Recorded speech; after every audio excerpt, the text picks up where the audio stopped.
J'ai des chats, oui, oui. Voilà. J'ai Et 4 chats 4 chats, très que bien. j'ai adoptés. Ouais, bien. Ce sont des chats de gouttière. C'est des chats de gouttière, mais des très beaux chats. Oui, ils sont tous Parce très que beaux. même des chats de gouttière, il y a des très beaux chats. Hein. Absolument, absolument. Mais ils sont venus vers moi. Je les ai pas cherchés, ils sont venus. Mais vous les avez acceptés.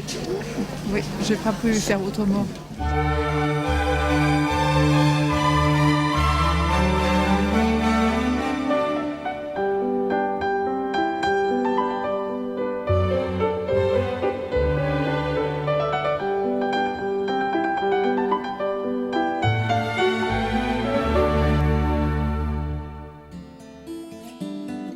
Au début, j'avais quand même des chats de gouttière, j'ai toujours aimé les chats. J'ai voulu avoir un chat d'exposition. Donc en exposition, j'ai acheté après une petite femelle bleu crème qui avait le nez bien entre les deux yeux, qui était vraiment au top du standard. Et puis c'est comme ça que m'est venu le virus des expositions félines. Peut-être qu'un jour j'aurai un sphinx, peut-être qu'un jour j'aurai un bleu russe, peut-être qu'un jour j'aurai un Maine Coon, peut-être qu'un jour j'aurai un norvégien. Mais bon, il faut quand même attendre que l'effectif soit un petit peu, baisse un petit peu quand même. Un Chara, un Selkirk Rex. Je suis allée chercher sa mère aux États-Unis. Il existe 2 autres races de chats qui sont frisés. Il y a le Rex Devon et puis le Rex Cornish. Mais eux, ils viennent d'Angleterre. La différence avec un autre chat n'est pas tellement importante. Au contraire, il faut que ce soit un chat qui soit rond et qui ressemble un petit peu à notre européen, avec le museau quand même beaucoup plus court quand même. Je vais lui mettre du blanc, hein, parce que là, vraiment, c'est affreux ça. C'est bien la maïzena parce que si on en met, après parce que les larmes des chats sont colorées, oui, en marron, en brun et marron. Et si on en met, comme ça empêche que les larmes rentrent dans le pelage et colorent le pelage. Ça glisse dessus. Et puis en plus, ça leur fait pas mal aux yeux. Parce que...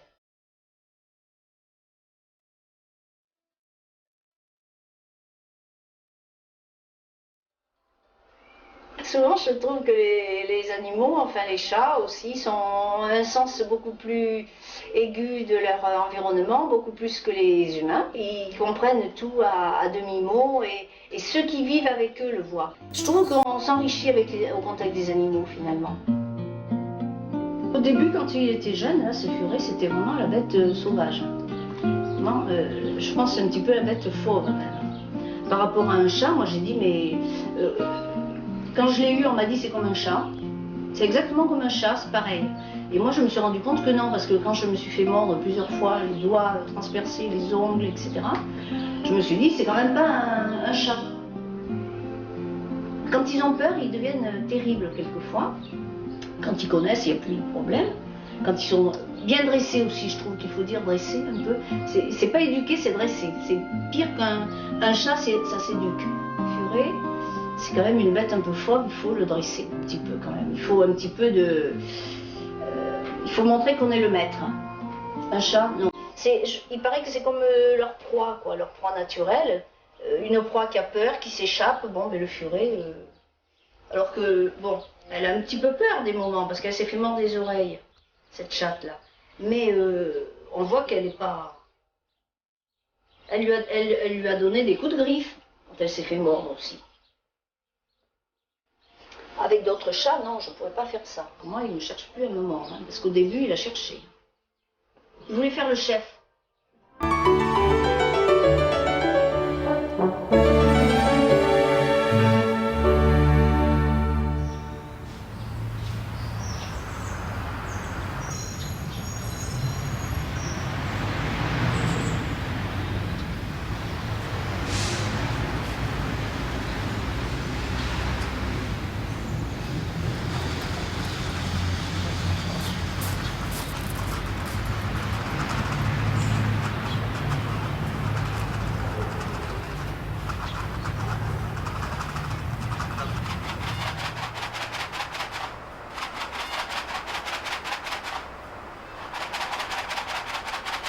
Je récupère beaucoup de chats de personnes âgées qui décèdent.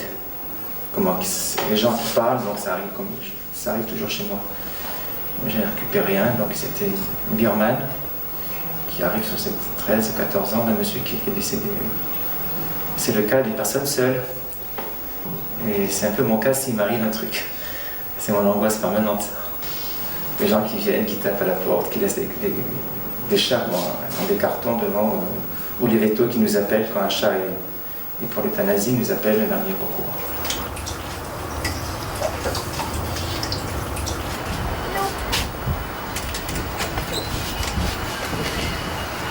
On n'est que à faire. Aller chez le vétérinaire, soigner, les nourrir, les nettoyer. C'est beaucoup de boulot. Et moi je travaille le soir, donc je tape.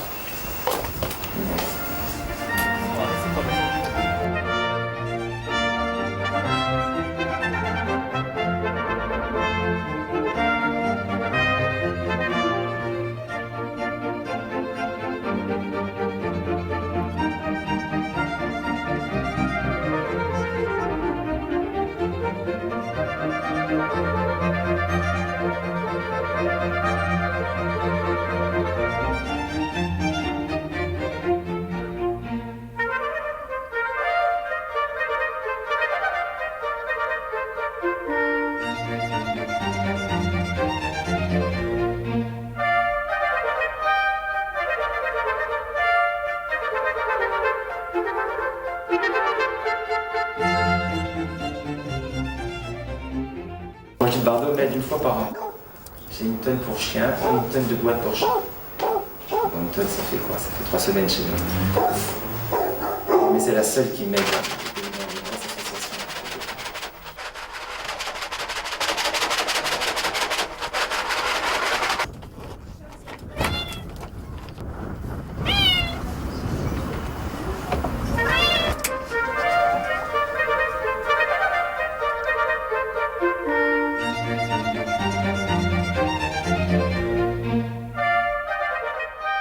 J'ai connu une dame qui nourrissait des chats dans le 13e, une dame âgée, bon, qui n'avait pas d'abri pour ainsi dire, et qui est chez moi depuis 13 ans. Donc on est tous les deux justement à s'occuper des bêtes. Et c'est grâce à elle que je puisse travailler, puisqu'elle surveille les animaux quand je ne suis pas là le soir. Alors mon rêve à moi, quand je partirai, c'est de revenir sur la terre en chat, oui. Un chat chez moi en plus.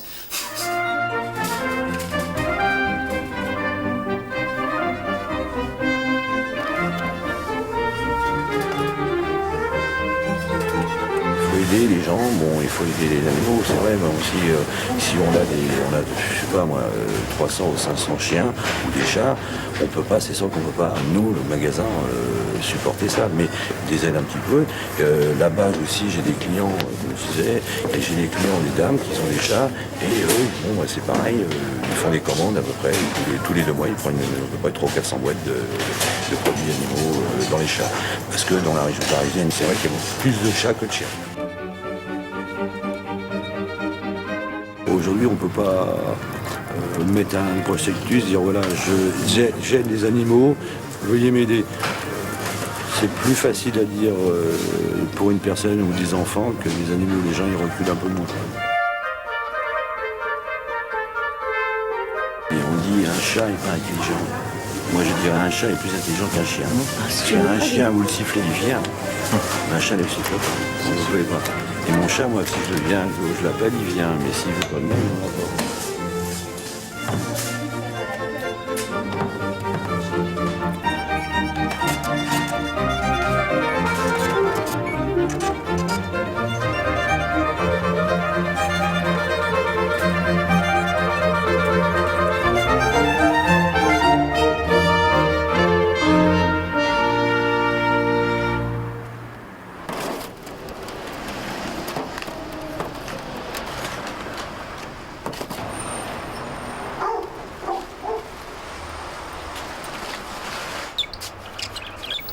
On a un petit peu toutes sortes d'oiseaux.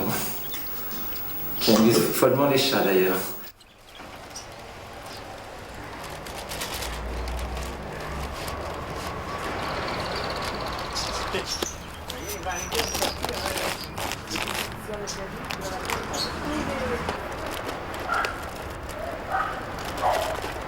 Alors dans mes chats, j'ai quelques chats de race. Je ne sais pas si vous les avez vus, mais bon, j'ai 2 siamois, Moïse et Zinc, 19 ans.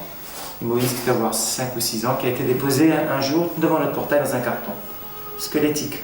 On l'a appelé Moïse parce qu'il était dans un carton justement. Zinc vient de la SPA, un chat de 19 ans qui a été adopté par une dame qui n'en voulait plus après tout. Bon, la bergère, la persane, c'est du monsieur qui est décédé. Qu'est-ce qu'on a comme chat de race? On a une chatte à poil long, une chartreuse qui a été bouillantée carrément, qui a été achetée aussi par un jeune couple et puis ça n'allait pas entre eux, c'est la chatte qui a trinqué. Alors il y a le Toto là qui dort, ça c'est Saint-Christophe, Zinc, Moïse, Caramel, Félix, qui c'est qu'il y a encore? Roméo, Pompon, Noiro, Félix, Charlie, gratte, on en fout. Qui c'est qu'il y a encore? Voilà. Noël, Myrtille, Caramel.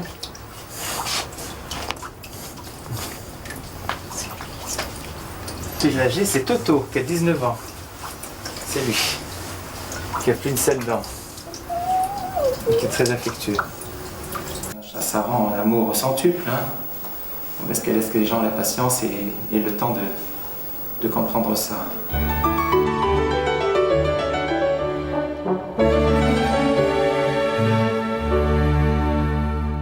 J'ai fait des natures mortes, des paysages, des fleurs, des choses comme ça, bien sûr, au cours des années.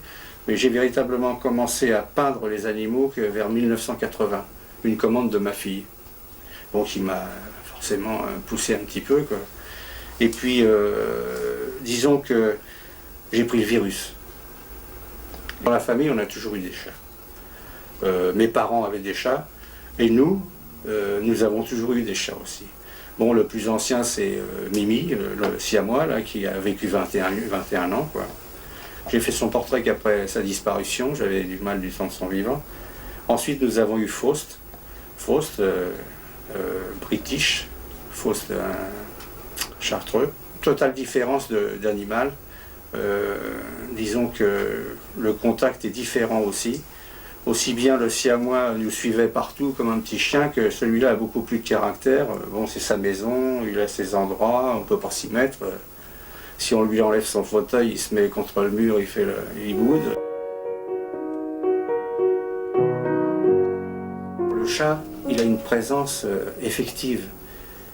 Il est là en permanence, il vous sollicite. Bon, le regard, n'en parlons pas, c'est majeur chez l'animal, puisque il suffit qu'il vous regarde d'une certaine manière pour exprimer ses désirs. Je dois dire encore qu'il est le maître de la maison, c'est sûr. J'ai évolué techniquement, disons que j'étais plus aquarelle au départ, plus enlevé, plus bon. Et puis, en regardant le chat en détail, j'ai essayé de fouiller un petit peu plus l'animal. Où il y avait un poil, il fallait que je le reproduise, quoi. Et petit à petit, je me suis aperçu qu'au centimètre carré, j'en remettais. Bon, la technique, si vous voulez, m'a emmené au-delà de ce que je pensais. Je suis un petit peu piégé par mon système. C'est vrai que certains vont regarder les chats un coup d'ensemble comme ça, mais moi ça va au-delà. Je pénètre dans l'animal, je sais que sous les poils il y a encore des poils, je sais que dans le regard je peux trouver autre chose. Disons que 5 cm² pour moi c'est un petit tableau, c'est une recherche, et je cherche à être parfait partout. Je ne le suis pas, bien sûr. Il y a des gens qui me disent oh, j'aimerais bien mettre mes doigts dans les poils du chat là, parce que vous les avez bien faits. Et je fais appel au croquis, je fais appel aux documents photographiques, et à partir de là je compose ce que j'ai à reproduire. Et je travaille là-dessus, en croquis, et ensuite les techniques, je les adapte, soit alors bon, pastel, gouache, aquarelle, peinture à l'huile, comme le tout dernier, que je n'avais pas appréhendé jusque maintenant. Et je m'aperçois qu'à la peinture à l'huile, j'arrive à faire pratiquement aussi fin qu'à la gouache ou à l'aquarelle.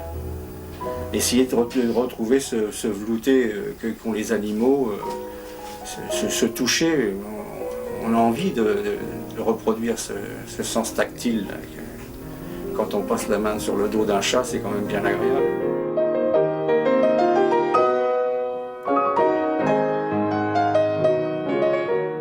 c'est pas possible de peindre un animal si on n'aime pas.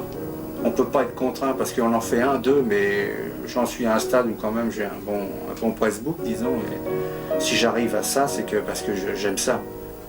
C'est le plaisir avant tout. Et quand je suis en train de peindre, je suis un petit peu comme le pêcheur, je ne pense plus à rien, quoi. Parce que quand il est midi, l'heure de manger, j'oublie un petit peu. Alors, ma femme m'appelle, quoi. Elle me dit c'est prêt, c'est chaud, c'est cuit.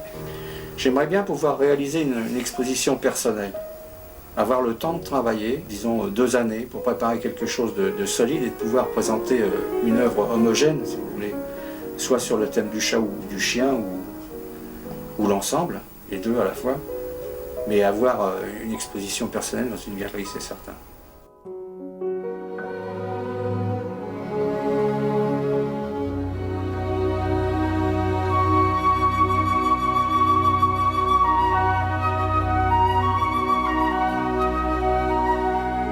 Les personnes,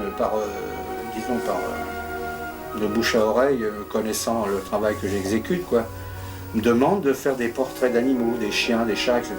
Et bien souvent, ce sont des animaux qui sont en fin de vie, et c'est assez pénible comme relation, je dois reconnaître, parce que si je réussis parfaitement la reproduction, il est évident que quand on vient chercher le tableau, je guette le regard des gens pour savoir si je ne me suis pas trompé. Et s'il y a une larme au bord d'un œil, mon émotion est encore plus forte que la leur.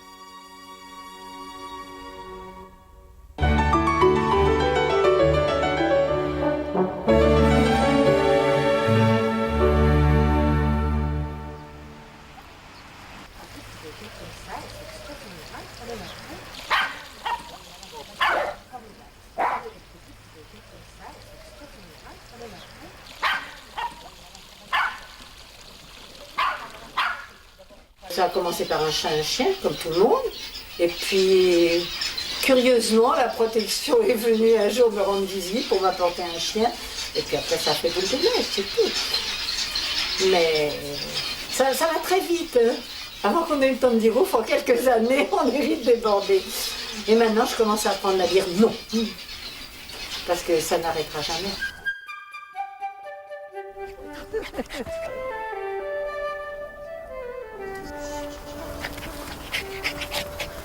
Qu'est-ce que ça représente un chat pour vous? Un chat, c'est un animal merveilleux que l'homme n'a pas encore domestiqué, chouette, qui a su rester au contact de l'homme et garder son état sauvage, son instinct sauvage. Le chat, c'est certainement, je dirais pas, c'est pas le meilleur ami de l'homme, mais c'est certainement la bête la plus attachante. C'est tout à fait indépendant, c'est ce que j'aime chez eux, c'est leur indépendance. C'est pour ça que vous n'avez pas vu de chat, parce qu'ils sont dehors, et ils rentreront quand ils voudront rentrer. C'est tout. On ne commande pas un chat, c'est un chat qui nous commande. On est vraiment, nous, dépendants des chats quand on les aime.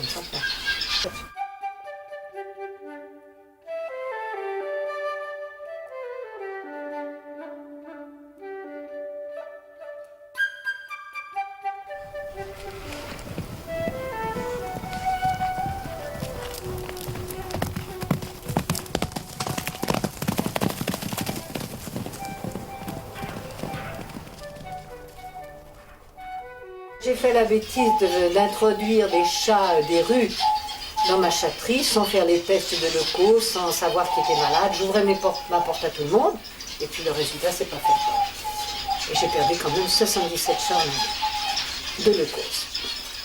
Et là, il n'y a rien à faire. Alors là, c'est dur. Hein. C'est vraiment très très dur, c'est pour ça que je ne vais pas recommencer.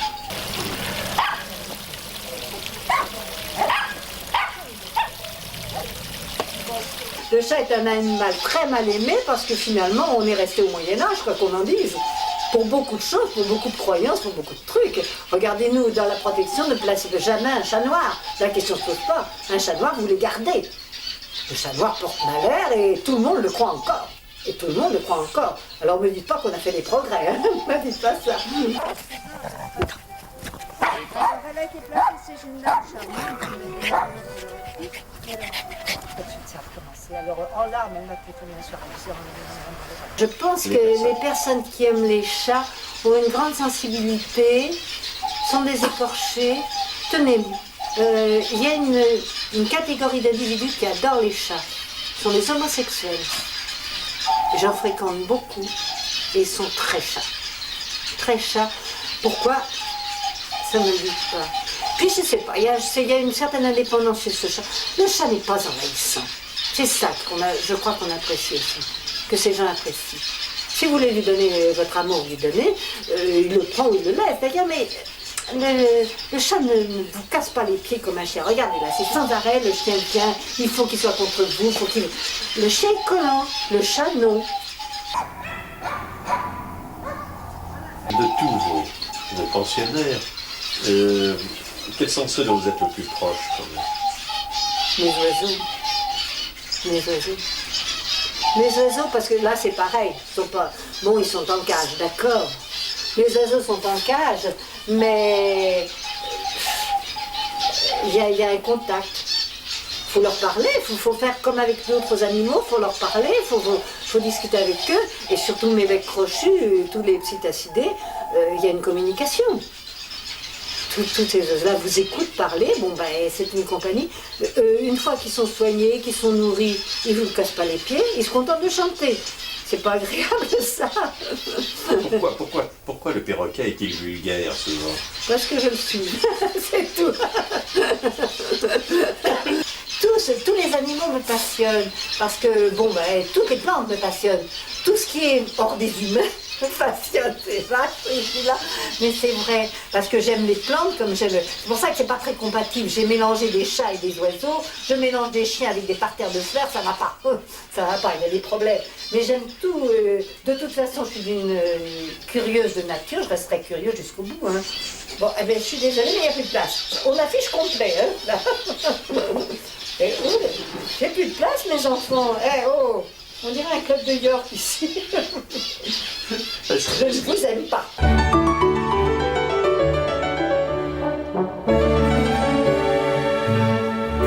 Les chats sont des animaux qui ont très souvent mal aux dents. Ils présentent des lésions sur les dents et aussi des gingivites. Le chat est un animal qui a 30 dents. C'est un des mammifères qui a le moins de dents. Comme vous pouvez voir ici, les chats ont 6 incisives en haut, 6 incisives en bas, 4 crocs, 2 en haut, 2 en bas, 6 prémolaires en haut, 4 en bas, 2 molaires en haut, 2 molaires en bas, ce qui fait un total de 30 dents. Comme pour les humains, les chats perdent leurs dents quand ils sont chatons. Ils ont des dents glaies qui apparaissent dès l'âge d'1 mois. Ils commencent à les perdre à l'âge de 3 mois et demi jusqu'à 4 mois et demi. À 6 mois, ils ont une dentition d'adulte. Il est important de regarder régulièrement les dents de son chat parce que ce sont des animaux qui ont des dents qui s'abîment et qui présentent aussi très souvent des gingivites. Les gingivites chez le chat sont une affection très fréquente pour laquelle on amène le chat en consultation. La gingivite correspond à une inflammation de la gencive. La gencive, c'est la portion qui est au-dessus de la dent. Elle est normalement rosée ou un peu plus foncée sur un chat tigré. En cas de gingivite, cette gencive devient rouge, boursouflée et saigne dès qu'on l'effleure. Ces gingivites ont des origines très différentes. La cause la plus fréquente, c'est que le chat a les dents qui se recouvrent de tartre. Le tartre est dû à une minéralisation de la plaque dentaire. Ce tartre devient très dur. Il se trouve sur la face externe de la dent et il finit par déchausser la dent en remontant le long de la gencive et le long de la racine de la dent. La dent peut alors tomber quand elle est complètement déchaussée. Pour traiter ces gingivites, il faut détartrer le chat régulièrement. Le détartrage se fait par le vétérinaire sous anesthésie générale. C'est une opération bénigne. Une autre cause de gingivite chez le chat, ce sont les lésions du collet. Les chats, contrairement aux humains, ne présentent pas de caries. Ils présentent ce qu'on appelle des lésions du collet. Le collet correspond à la zone de jonction entre la couronne de la dent et la racine. Cette zone, ce collet de la dent, s'abîme pour une raison qu'on n'a pas encore identifiée. L'émail se creuse, l'ivoire se creuse ensuite, et puis le centre de la dent est mis à nu. Ce centre de la dent contient les nerfs. quand la lésion du collet est importante, le chat a mal. Ça se traduit par un chat qui peut saliver anormalement, ou bien qui refuse de manger, ou bien encore qui refuse de faire sa toilette. Ces lésions du collet peuvent apparaître à tout âge. On en trouve sur des chats qui ont 1 an et aussi sur des chats qui ont 18 ans. Ça se déclare vraiment à tout âge de l'animal. Le traitement consiste à poser un amalgame sur la dent, si la dent n'est pas trop abîmée. Et bien souvent, malheureusement, les propriétaires ont diagnostiqué que le chat avait mal aux dents trop tard et on est obligé d'enlever la dent. On trouve aussi chez le chat des gingivites beaucoup moins faciles à traiter. Elles sont dues à des virus et on suspecte que 3 virus sont responsables de ces gingivites. Le virus, le calicivirus, qui est un des virus du coryza du chat, le FELV, qui est le virus de la leucose, et le FIV, qui est le cousin du HIV de l'homme. Ces 3 virus diminuent les défenses immunitaires du chat et favorisent la surpopulation bactérienne au niveau de la flore buccale. On traite généralement ces gingivites en donnant des antibiotiques. Mais malheureusement, les chats contaminés par ces virus présentent souvent des gingivites récidivantes. Assez curieusement, 50 à 80% des chats sont guéris après l'extraction totale de toutes leurs dents. On ne laisse que les incisives et les crocs, c'est-à-dire les dents qui sont devant, et on enlève toutes les prémolaires et les molaires. Et beaucoup de ces chats sont guéris d'une manière définitive. Le chat n'est pas traumatisé. Généralement, on fait des anti-inflammatoires dans les jours qui suivent pour éviter que l'animal n'ait mal.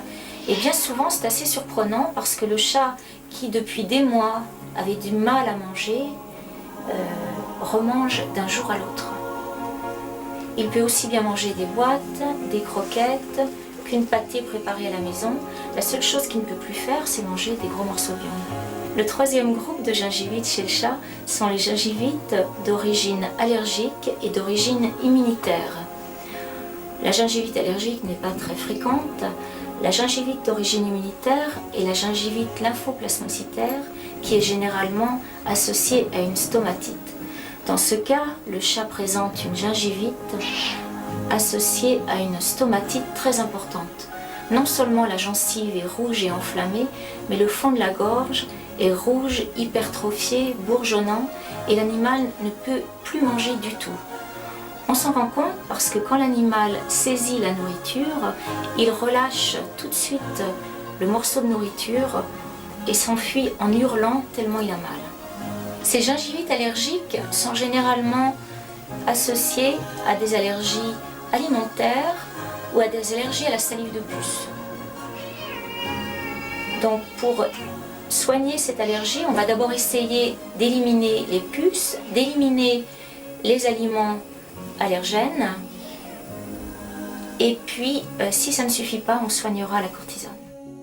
Pour la gingivite d'origine allergique et la gingivite lymphoplasmocytaire, on peut faire un diagnostic en biopsant la gencive, c'est-à-dire qu'on va prendre avec un petit scalpel une toute petite portion de la gencive, on va l'envoyer au laboratoire, faire une analyse histologique et si le résultat revient en nous disant c'est une gingivite allergique ou une gingivite lymphoplasmocytaire, là on pourra soigner. Chez le vieux chat, on peut aussi trouver une gingivite due à l'insuffisance rénale. Le chat insuffisant rénal a des reins qui ne sont plus capables de purifier son sang. Il présente alors, en phase terminale, une gingivite ulcérante. Cette gingivite se présente sous la forme d'ulcères sur toute la gencive. L'animal reste généralement au-dessus de son bol d'eau, ne peut plus boire, ne peut plus manger et a extrêmement mal. Dans ce cas-là, malheureusement, on est en phase terminale d'insuffisance rénale et il est trop tard pour faire quoi que ce soit. Comme vous le voyez, il est donc très important de surveiller l'état des dents de son chat. Un bon conseil, quand vous avez un chaton, habituez-le à regarder ses dents. Les chats ont horreur qu'on ouvre leur bouche. Ce qu'il faut que vous fassiez, c'est juste lever les babines, comme ça, juste pour voir les dents. Il va s'habituer petit à petit à ce geste et quand il sera en confiance, vous pourrez alors essayer régulièrement de nettoyer ses dents en appliquant un coton-tige humidifié sur les molaires et les prémolaires en haut au fond.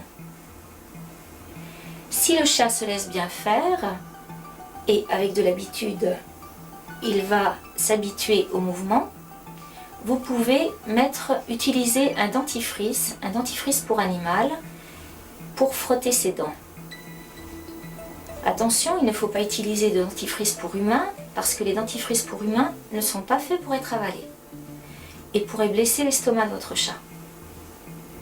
Enfin, si, malgré vos bons soins, votre chat présente de la gingivite, du tartre, des lésions du collet, votre vétérinaire, sous anesthésie, va alors détartrer votre animal, éventuellement enlever les dents qui sont abîmées, et votre chat pourra à nouveau remanger, refaire sa toilette, et sera un petit peu plus gai.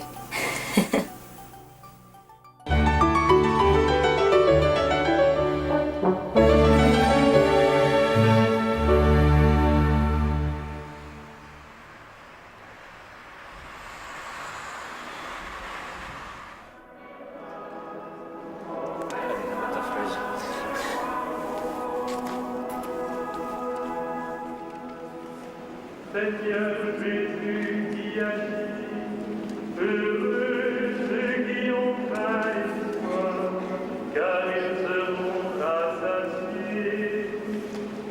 Alléluia, assoiffés de justice et d'amour.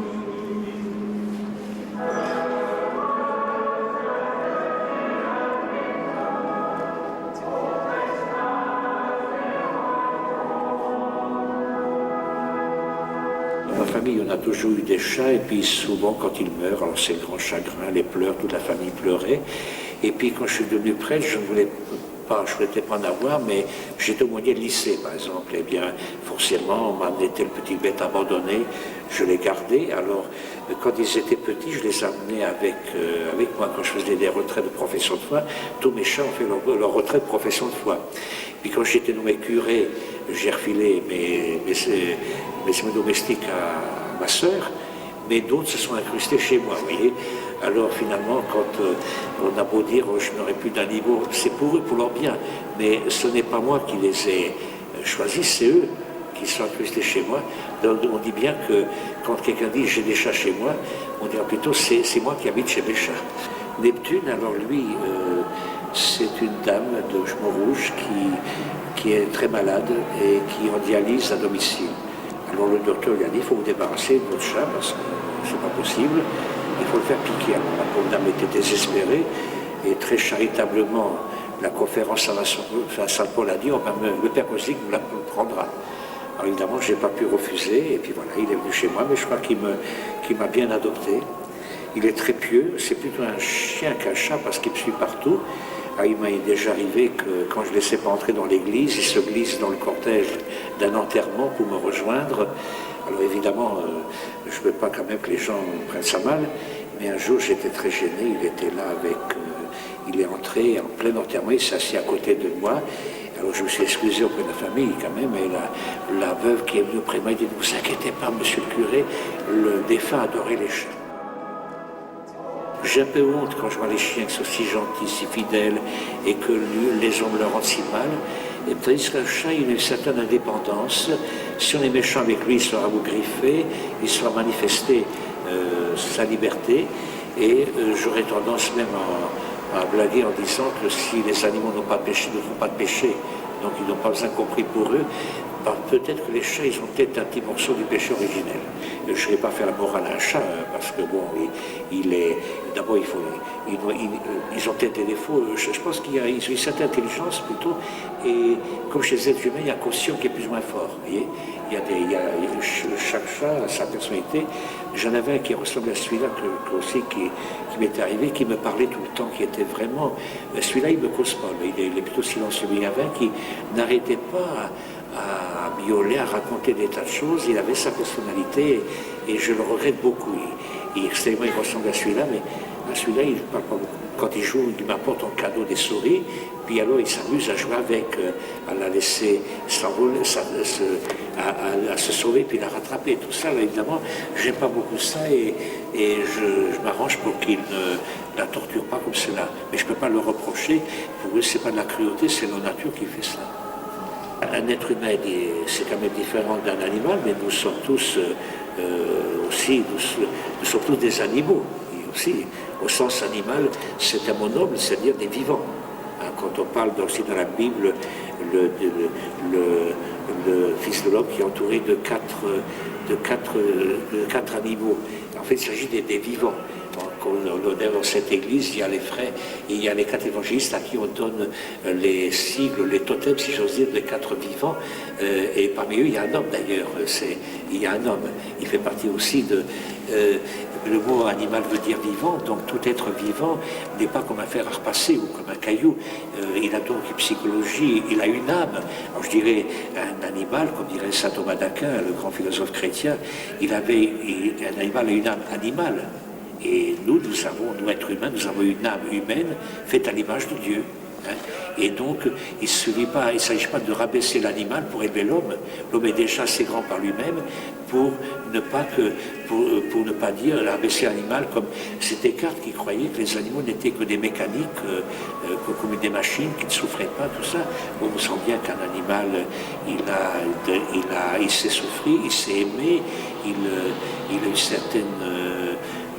je sais pas, une certaine intelligence, mais une intelligence animale.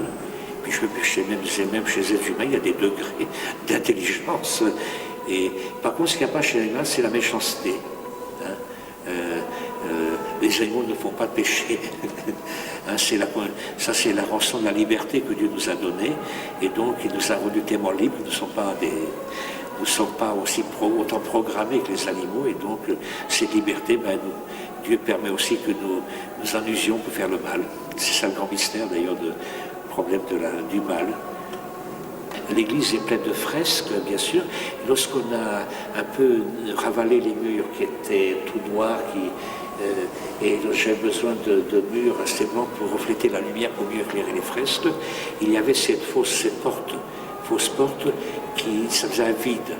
Et je me suis dit, il faudrait mettre aussi une fresque un peu dans le style de l'église, mais par une artiste d'aujourd'hui, que ce ne soit pas un pastiche du passé.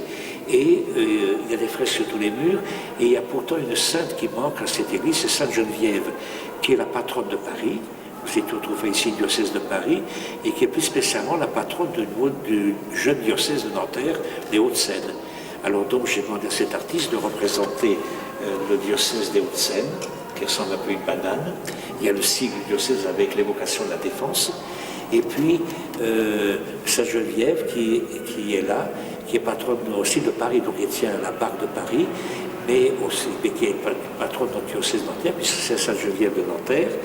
Et j'ai voulu aussi mettre le premier évêque de Nanterre, Monseigneur de la Rue, Jean de la Rue, que j'ai bien connu, et aussi le deuxième évêque de Nanterre, Monseigneur François Favreau, je dirais glorieusement régnant, puisqu'il est notre évêque actuellement.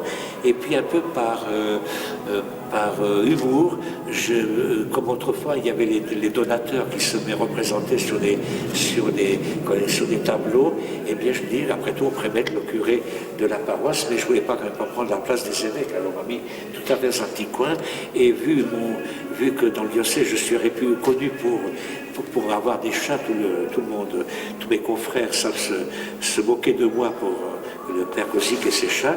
Je lui dis après tout, pourquoi est-ce que vous ne mettrez pas un chat? Ça fera encore davantage jaser mes confrères. Et je pense souvent qu'il y a autant de prêtres qui aiment les animaux que d'autres qui y sont insensibles, que vous trouverez chez les médecins ou les instituteurs ou d'autres milieux de vie, mais je dirais en tant que chrétien, j'aurais des motifs supplémentaires d'être prêtre, et pas seulement à cause de Saint François. Comme c'est difficile vraiment d'aimer, il y a un chant qu'on chante des fois à l'église, ah, qu'il est difficile d'aimer, et puis le dernier couplet c'est ah, qu'il est formidable d'aimer.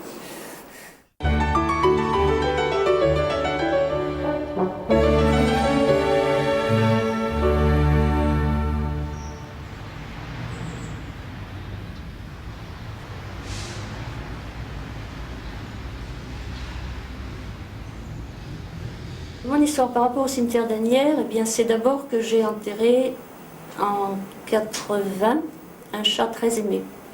Je ne savais évidemment pas où le mettre, je n'ai pas de jardin. Je suis donc venue, j'ai enterré ce chat qui s'appelait Titi. Et puis j'en ai enterré un deuxième.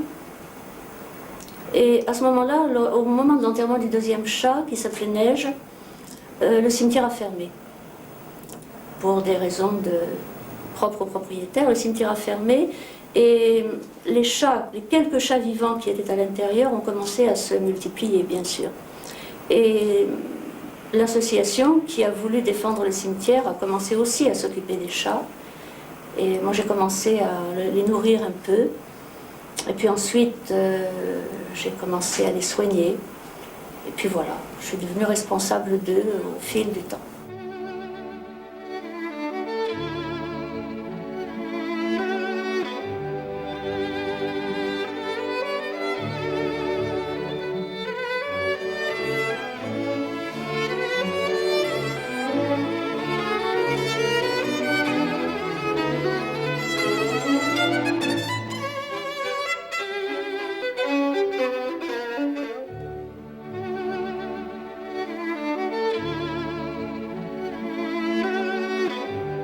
Titi, Neige et Gwen, ils sont trois dans la même tombe, sont enterrés à droite du cimetière contre la haie, la tête vers l'eau, parce qu'à l'époque il y avait un bras mort de la Seine qui était à la place du parc. Puis j'ai malheureusement une autre tombe vers la maison des chats où il y a Jean et Smart.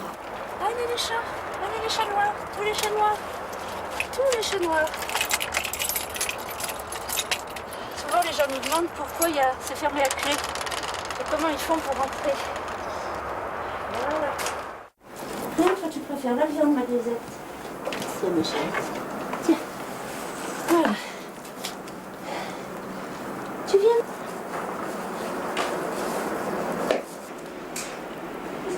Je vais servir les SDF dans le blocos derrière parce que ce sont des chats qui ont peur de venir ici. Des chats récemment abandonnés.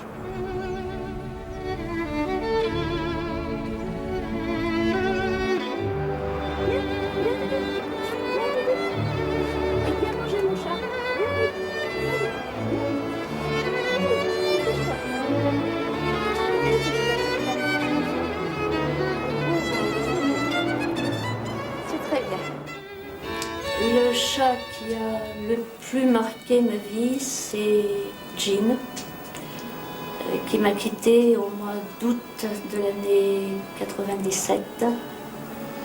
C'était un très beau chat tigré qui avait 17 ans et demi, qui a passé 17 ans et demi de sa vie avec moi sans jamais me quitter et qui a vécu avec moi beaucoup d'épreuves.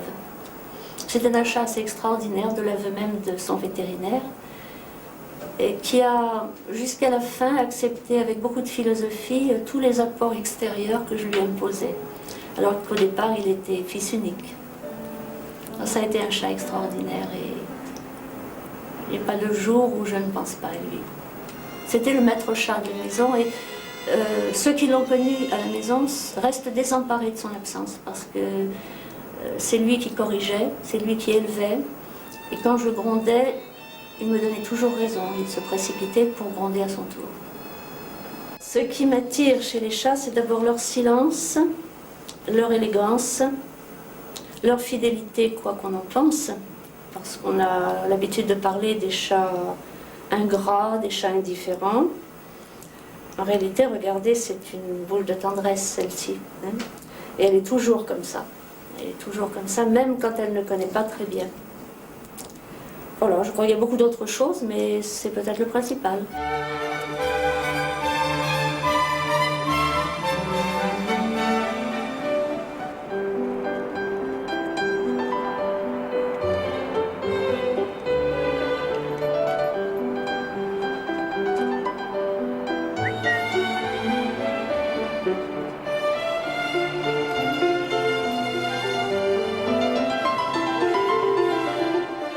L'histoire de Radounette, vous avez vu tout à l'heure le chat noir et blanc qu'on appelle Joli Cœur.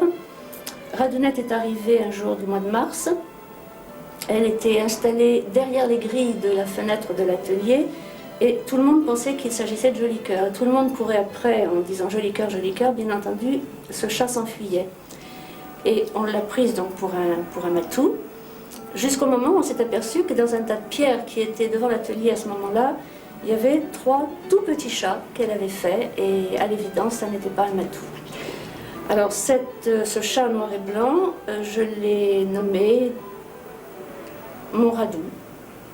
Et puis quand on s'est aperçu que c'était une minette et une mère de famille, elle est devenue Radoune et Radounette. Voilà, et elle est restée Radounette et son carnet de santé est Radounette.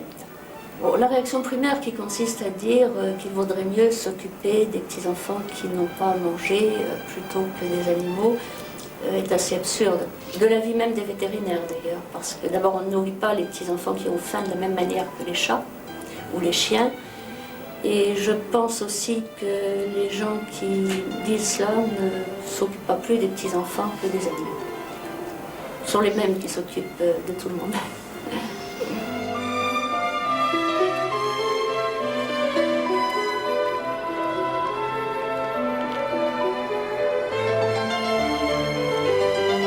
La chaîne de solidarité qui existe au cimetière, c'est d'abord l'association à laquelle j'appartiens, qui s'appelle ADCC, Association de défense du cimetière des chiens, qui s'est constituée précisément au moment de la fermeture, qui a maintenant en charge le sort des chats, et uniquement le sort des chats. Et puis, bien, j'entretiens personnellement les meilleurs rapports avec l'école du chat de Clichy, et puis avec l'ensemble des concessionnaires qui participent aimablement à l'entretien des chats et à leur gâterie. Il y a déjà plusieurs années maintenant, j'ai vu et je suis restée marquée par cette vision, une grande chatte noire très sauvage qui avait à la place de l'œil gauche quelque chose qui ressemblait à un œuf de pigeon, un très gros œuf de pigeon, c'était un abcès. Et c'est à partir de ce moment-là que j'ai trouvé insupportable que ces chats s'en aillent mourir sans soin. Alors c'est à partir de ce moment-là que j'ai demandé au président de l'association de me laisser essayer de les attraper et de les soigner. Ça n'est pas toujours facile, il faut quelquefois le filer pour les attraper, et c'est redoutable. On se fait griffer de tous les côtés, mais on arrive maintenant à les maîtriser, à les emmener chez nos vétérinaires d'Anières qui sont extraordinaires. Et puis, bon, quand ils ne peuvent plus revenir au cimetière parce qu'ils n'ont qu'un œil, 3 pattes ou la mâchoire fracassée, alors ils restent chez moi. Chez moi, c'est l'orphelinat, l'hôpital et l'hospice de vieillards.